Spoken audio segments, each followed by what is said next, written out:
The Indian Weekender spoke to the 50-year-old Kiwi-Indian guy from Pooja Jewellers who was hit brutally in the head by a hammer 2 weeks back. And bled and left to die there.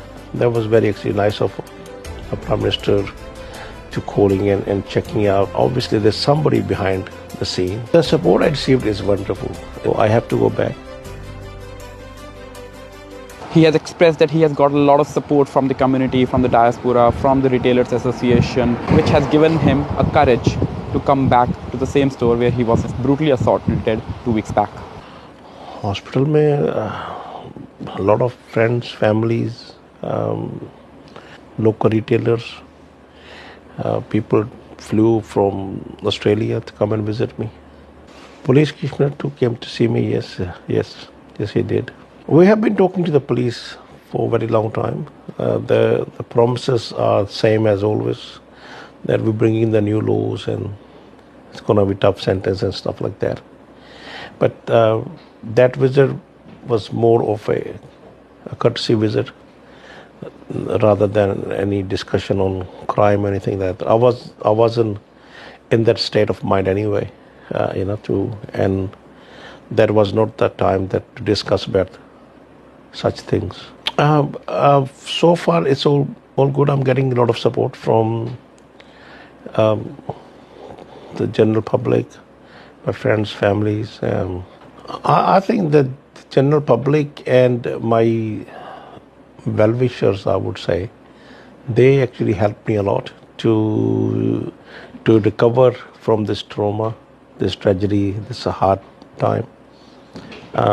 Without the love and support I received from wider community, it would have been really hard for me because I was a big hit, not only physically, financially and emotionally, but it was amazing to see the number of people visiting and the number of calls we received. That was very actually nice of a Prime Minister to calling in and checking out how I was doing and promising that from their end they will do their best to bring this people to the justice. Well, as I said, they're working on it. It's always hard when you are dealing with 3 or 4 different political leaders or parties, I would say at the time, to bring this matter to the table and having everybody agreed to it. I'm not a political person, so I don't know how the system works. But I think it's rather taking too long.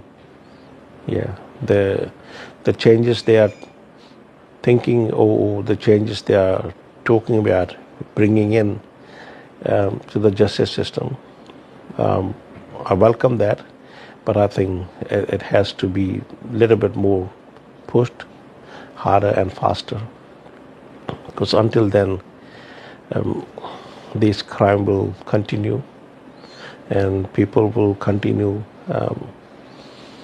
lose faith in the system, and one of the reason is the people leaving, going abroad. Not everybody is leaving because of the crime, but that is one of the big reason the people are moving away from here. Not good about it, not feeling good, because it's the financial loss and a confidence that I had that I'm kind of uncomfortable going to the same place where I was hit and bled and left to die there. But that's the only way of me earning bread and butter for the family. So I have to go back. I'm just making sure that before I go back, that's all safe and secure for us as a family and for the customers that come in. They need to feel very much safe as well. The support I received is wonderful. It's really amazing. And I, even through your weekend channel, I thank you, every one of out there. People have been really, really supportive. And the anger is not only because of what happened to me or to my business. The anger has been there for a very long time. And that just gave another reason to people to leave their businesses and to stand on the road with the banners and with the slogans. As I was talking to one of the minister after that, the robbery we had, soon after that, the video went viral, not in Auckland or New Zealand, it's worldwide. My family received calls from as far as from Germany, Italy, Australia, Canada, USA. New Zealand is earning, I would say, or the financial help we get from the tourism. We make billions of dollars. People come in and visit. It's a paradise for some people.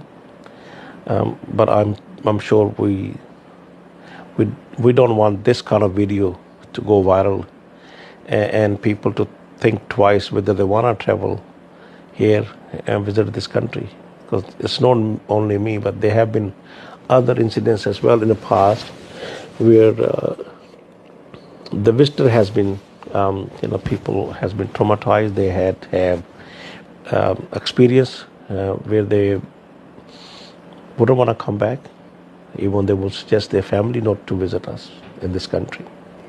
And that's not the picture we as a New Zealand want to paint out there to the wider world. Yeah. Okay. And finally, what are your expectations from the government? I mean, if you would want to summarize, what are you looking for? What you, as a business owner, as someone with family, as someone whose family is also working in the same. I have been a member of a few different organizations, for the crime prevention sort of things, and we always have been asking for tougher penalties and holding parents accountable for such acts. Because if the kids going back home with the valuable goods, whether it's a gold or cell phones and stuff like that, I'm sure the parents know about it. And if the parents are eligible to receive benefits from the government as their underage child, then at the same time they are responsible for the act as well.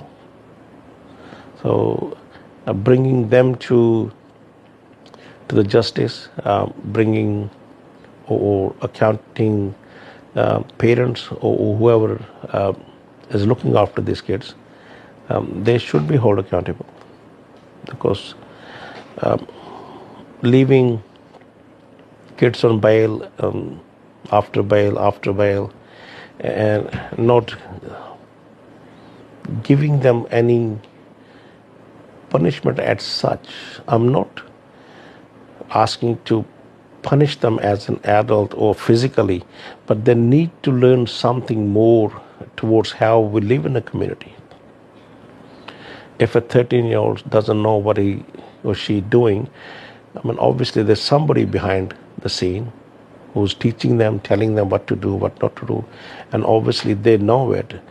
Being underage, being below 15, 16, you get away, when it comes to the justice. So there's definitely need to change a lot of things, and have those kids behave normally they should be in that age group. I'm not the kind of person who will support any violence, to be honest. I'm not afraid of it, But then, if we start taking law in our hands, then we not going to help community to get better or to believe in justice system. But what happened that night, if we hadn't done that at the same time, we would have lost.